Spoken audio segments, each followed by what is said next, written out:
নমস্কাৰ, মই মৌজিদ। বন্ধুসকল, পলকতে চাওক আজি 9টা গুৰুত্বপূৰ্ণ খবৰ।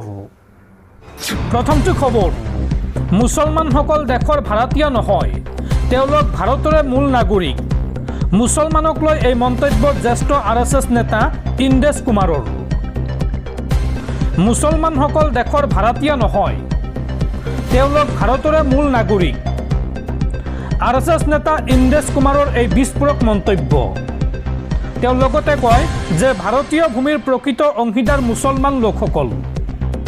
দেশ বিভাজনত ভাৰতক বাছি লৈছিল তেওঁলোকে। তেওঁলোক কালিও ভাৰতীয় আছিল, আজিও ভাৰতীয় আৰু ভৱিষ্যতেও ভাৰতীয় থাকিব।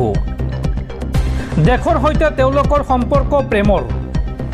আৰু UCCক লৈ শংকিত নহ'ব মুছলমানসকল। বিভাজনকাৰী ৰাজনীতিৰ পৰা আঁতৰত থাকক চৰকাৰ। ধৰ্মৰ নামত ৰাজনীতি বন্ধ কৰক বুলি চৰকাৰক কটাক্ষ জ্যেষ্ঠ RSS নেতাগৰাকীৰ। শিক্ষা আৰু একতাত গুৰুত্ব দিয়াৰ আহ্বান RSS নেতা ইন্দ্ৰেশ কুমাৰৰ।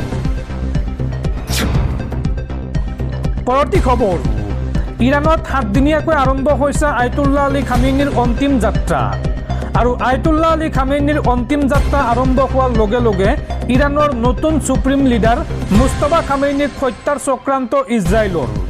আৰু এই সন্দৰ্ভত এলাৰ্ট মুডত ইৰাণ চৰকাৰ। আয়াতুল্লাহ আলী খামেইনিৰ অন্তিম যাত্ৰা আৰম্ভ হোৱাৰ লগে লগে মুস্তাফা খামেইনিক হত্যাৰ চক্ৰবিহু ইজৰাইলৰ। মুস্তাফা খামেইনিক হত্যাৰ মুকলি হুংকাৰ ইজৰাইলৰ। মাৰ্ক ফৰ ডেড টাৰ্গেট ইজৰাইলৰ। শেষকৃত্য অনুষ্ঠানক লক্ষ্য কৰি আক্ৰমণৰ আশংকা।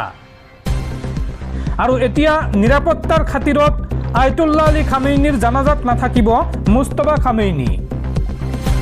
গোপন স্থানৰ পৰাই বৰ্তমান দেশ চলাই আছে ইৰাণৰ নতুন সুপ্ৰিম লিডাৰ মুস্তাফা খামেইনিয়ে। আৰু বৰ্তমান অৰ্থাৎ শেষকৃত্য অনুষ্ঠানত আমেৰিকা আৰু ইজৰাইলৰ নিৰীক্ষণ অব্যাহত থকাৰ অভিযোগ ইৰাণৰ। ইৰাণৰ বৈদেশিক মন্ত্ৰীৰ এই সন্দৰ্ভত কাৰা সকিয়নি যে এই শেষকৃত্য অনুষ্ঠানৰ সময়ত আক্ৰমণ হ'লে তাৎক্ষণিক আৰু কঠোৰ জবাব দিয়া হ'ব আমেৰিকা আৰু ইজৰাইলক। আৰু ইয়াৰ পিছতে মধ্যপ্ৰাচ্যত পুনৰ বৃদ্ধি পাইছে যুদ্ধৰ আশংকা। উল্লেখযোগ্য যে 7 দিনীয়াকৈ চৰকাৰী শেষকৃত্য অনুষ্ঠান আৰম্ভ হৈছে ইৰাণত। বিশ্বৰ 100খন দেশৰ প্ৰতিনিধিৰ উপস্থিতিত 7 দিনীয়াকৈ ইৰাণৰ প্ৰাক্তন সুপ্ৰিম লিডাৰ আয়াতুল্লাহ আলী খামেইনিৰ শেষকৃত্য অনুষ্ঠান আৰম্ভ হৈছে। আৰু বৰ্তমান সমগ্ৰ বিশ্বৰ দৃষ্টি নিবদ্ধ হৈ আছে ইৰাণৰ ওপৰত। পৰৱৰ্তী খবৰ, অহা 6 জুলাইৰ পৰা আৰম্ভ হ'ব অসম বিধানসভাৰ বাজেট অধিৱেশন। আৰু অধিৱেশনৰ পূৰ্বে নতুন বিধায়কক দিয়া হ'ব বিশেষ প্ৰশিক্ষণ। 47 গৰাকী নতুন বিধায়কক দিয়া হ'ব প্ৰশিক্ষণ। বিধানসভাৰ গোপীনাথ বৰদলৈ প্ৰেক্ষাগৃহত এই প্ৰশিক্ষণ শিবিৰ অনুষ্ঠিত হ'ব। পুৱা 10 বজাৰ পৰা আৰম্ভ হ'ব এই প্ৰশিক্ষণ শিবিৰ। বিধানসভাৰ কাৰ্যপ্ৰণালী আৰু বিধায়ক সন্দৰ্ভত দিয়া হ'ব প্ৰশিক্ষণ। আৰু এই প্ৰশিক্ষণ শিবিৰত উপস্থিত থাকিব অসম বিধানসভাৰ প্ৰাক্তন অধ্যক্ষ হিতেন্দ্ৰনাথ গোস্বামী। দৰ্শকসকল, আৰু বহুতো গুৰুত্বপূৰ্ণ খবৰ আছে। তাৰ আগতে আপোনাক জনাওঁ যে যদি আপুনি এতিয়ালৈকে এইটো ভিডিঅ'ত লাইক কৰা নাই তেন্তে এতিয়াই ভিডিঅ'টোত লাইক কৰি দিয়ক।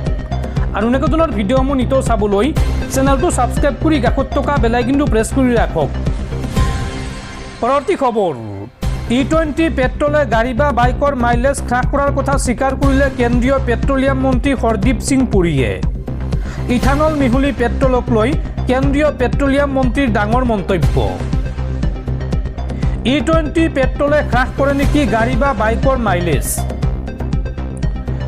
এই সন্দৰ্ভত ইথানল মিহলি পেট্ৰলক লৈ কেন্দ্ৰীয় পেট্ৰলিয়াম মন্ত্ৰীৰ ডাঙৰ মন্তব্য। মাইলেজ অলপ কমিব পাৰে, কিন্তু এয়া বিভিন্ন কাৰণত হ'ব পাৰে। এই মন্তব্য কেন্দ্ৰীয় পেট্ৰলিয়াম মন্ত্ৰীৰ।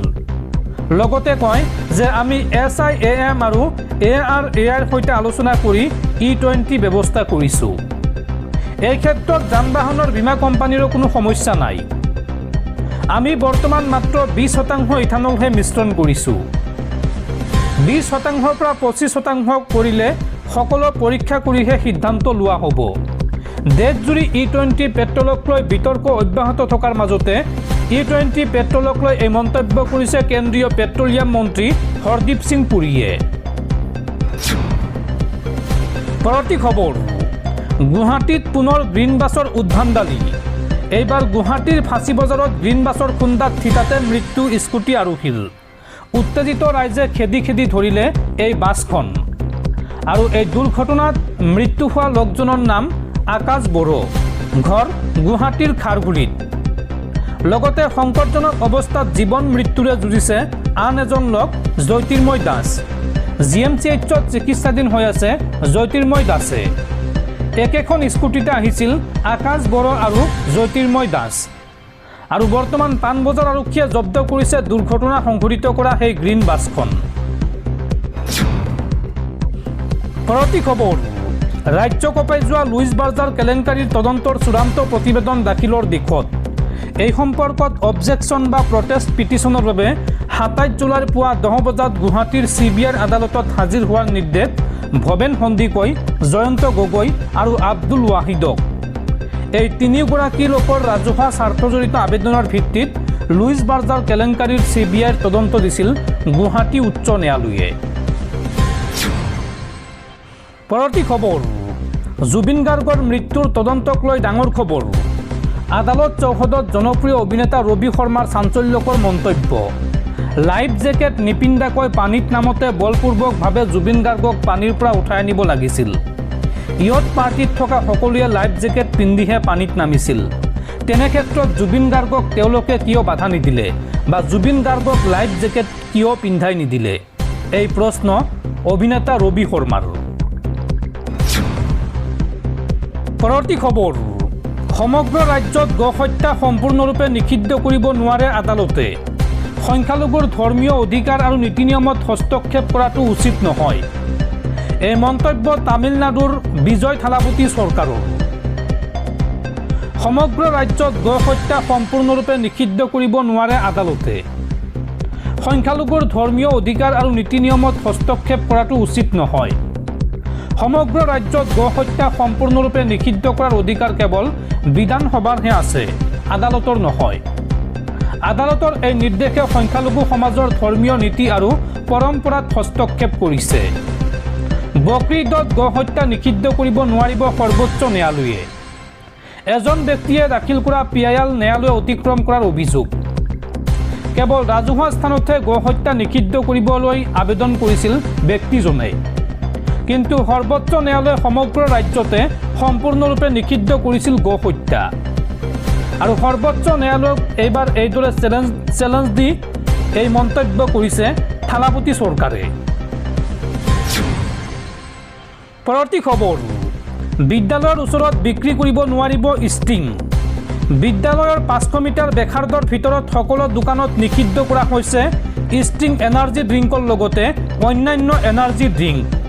শিক্ষাৰ্থীসকলৰ স্বাস্থ্যৰ কথা চিন্তা কৰি এই কঠোৰ সিদ্ধান্ত মহাৰাষ্ট্ৰ চৰকাৰৰ। মহাৰাষ্ট্ৰ চৰকাৰে শিশুসকলৰ স্বাস্থ্যৰ প্ৰতি লক্ষ্য ৰাখি এক অতি গুৰুত্বপূৰ্ণ পদক্ষেপ গ্ৰহণ কৰিছে। ৰাজ্যখনৰ সকলো বিদ্যালয়ৰ 500 মিটাৰ বেখাৰ্ডৰ ভিতৰত ষ্টিং এনাৰ্জি ড্ৰিংকৰ বিক্ৰী সম্পূৰ্ণৰূপে নিষিদ্ধ কৰা হৈছে। বিধানসভাত এই ঐতিহাসিক সিদ্ধান্তৰ বিষয়ে অৱগত কৰি খাদ্য আৰু ঔষধ প্ৰশাসন মন্ত্ৰী নৰহৰি জিৰৱালে স্পষ্ট কৰি দিয়ে যে এতিয়াৰ পৰা যিকোনো শিক্ষানুষ্ঠানৰ ওচৰত এই পানীয় বিক্ৰী কৰাটো সম্পূৰ্ণ বেআইনী বুলি গণ্য কৰা হ'ব। মন্ত্ৰীগৰাকীয়ে জনায় যে ষ্টিং ড্ৰিংকত কেফেইনৰ মাত্ৰা নিৰ্ধাৰিত মানতকৈ বহুত বেছি পোৱা গৈছে, যিটো বাঢ়ি অহা শিশুসকলৰ স্বাস্থ্যৰ বাবে অতি ক্ষতিকাৰক। ছাত্ৰ ছাত্ৰীসকলক এই অতিৰিক্ত কেফেইনযুক্ত পানীয়ৰ পৰা আঁতৰাই ৰাখিবলৈ এই নিষেধাজ্ঞা তাৎক্ষণিকভাৱে কাৰ্যকৰী কৰা হৈছে। মন্ত্ৰীগৰাকীয়ে স্পষ্টভাৱে কয় যে শিশুৰ স্বাস্থ্যৰ লগত কোনো ধৰণৰ আপোচ কৰা নহ'ব। মহাৰাষ্ট্ৰ চৰকাৰৰ এই কঠোৰ কাৰ্যব্যৱস্থাৰ লগতে খাদ্য নিয়ন্ত্ৰক সংস্থা FSSAI-এ শেহতীয়াকৈ 6টা আগশাৰীৰ এনাৰ্জি ড্ৰিংক কোম্পানীলৈ জাননী প্ৰেৰণ কৰিছে। ষ্টিং এনাৰ্জি ড্ৰিংক প্ৰস্তুত কৰা কোম্পানীটোৰ লগতে আন 5টা ডাঙৰ ব্ৰেণ্ডৰ বিৰুদ্ধে ভুল ব্ৰেণ্ডিং আৰু বিভ্ৰান্তিকৰ বিজ্ঞাপনৰ জৰিয়তে ৰাজ্যক বিপথে পৰিচালিত কৰাৰ গুৰুতৰ অভিযোগ উত্থাপন হৈছে।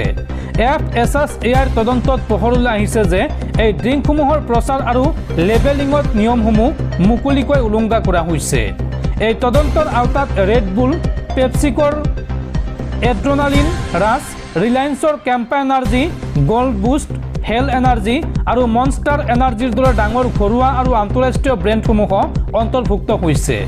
এই সামগ্ৰীসমূহৰ গুণাগুণ আৰু নিয়ম মানি চলাৰ দিশসমূহৰ ওপৰত বিষয়াসকলে ইতিমধ্যে তদন্ত আৰম্ভ কৰিছে। মহাৰাষ্ট্ৰ চৰকাৰ আৰু FSSAIৰ এই কঠোৰ স্থিতিৰ পিছত বজাৰত উপলব্ধ আন এনাৰ্জি ড্ৰিংক ব্ৰেণ্ডসমূহৰ ওপৰতো নিৰীক্ষণ যথেষ্ট বৃদ্ধি কৰা হৈছে। চৰকাৰে এই পানীয়বোৰত থকা কেফেইনৰ মাত্ৰা আৰু যুৱক যুৱতী তথা শিশুৰ ওপৰত পৰা ইয়াৰ মানসিক আৰু শাৰীৰিক পাৰ্শ্বক্ৰিয়াৰ বিষয়ে অতিশয় চিন্তিত। বিদ্যালয়ৰ আশে পাশে থকা দোকানী আৰু বিক্ৰেতাসকলৰ বাবে এই নিৰ্দেশ তৎকালীনভাৱে কাৰ্যকৰী হ'ব আৰু নিয়ম উলংঘা কৰা লোকৰ বিৰুদ্ধে কঠোৰ আইনী ব্যৱস্থা গ্ৰহণ কৰা হ'ব বুলি চৰকাৰে সকীয়াই দিছে। পৰৱৰ্তী খবৰ, মুছলমানে নাপাব OBCৰ সংৰক্ষণ। ৭৭টা মুছলমান সম্প্ৰদায়ক OBCৰ তালিকাৰ পৰা কৰ্তন। গৃহীত হ'ল বিজেপি চৰকাৰে উত্থাপন কৰা নতুন বিধায়ক। অন্যান্য পিছপৰা শ্ৰেণীৰ সংৰক্ষণ আইনত ডাঙৰ পৰিৱৰ্তন। ৭৭টা মুছলমান সম্প্ৰদায়ক OBCৰ তালিকাৰ পৰা কৰ্তন। গৃহীত হ'ল বিজেপি চৰকাৰে উত্থাপন কৰা নতুন বিধায়ক। পশ্চিমবংগত সংৰক্ষণৰ পৰিমাণ হ্ৰাস কৰিছে বিজেপি চৰকাৰে। ৰাজ্যখনৰ অন্যান্য পিছপৰা শ্ৰেণীৰ সংৰক্ষণ আইনত ডাঙৰ পৰিৱৰ্তন। ২০২৪ মে মাহত কলকাতা উচ্চ ন্যায়ালয়ে দিয়া এটা ৰায়ৰ ভিত্তিত এই ডাঙৰ সিদ্ধান্ত। ৰাজ্যখনৰ OBC তালিকাৰ পৰা ৭৭টা মুছলিম সম্প্ৰদায়ক আনুষ্ঠানিকভাৱে কৰ্তন। বংগত OBCৰ বাবে থকা সংৰক্ষণৰ পৰিমাণ 10ৰ পৰা 7% হ্ৰাস। ইফালে আগষ্টৰ পৰা বংগত UCC কাৰ্যকৰী হ'ব বুলিও ঘোষণা কৰিছে ৰাজ্যখনৰ বিজেপি চৰকাৰে।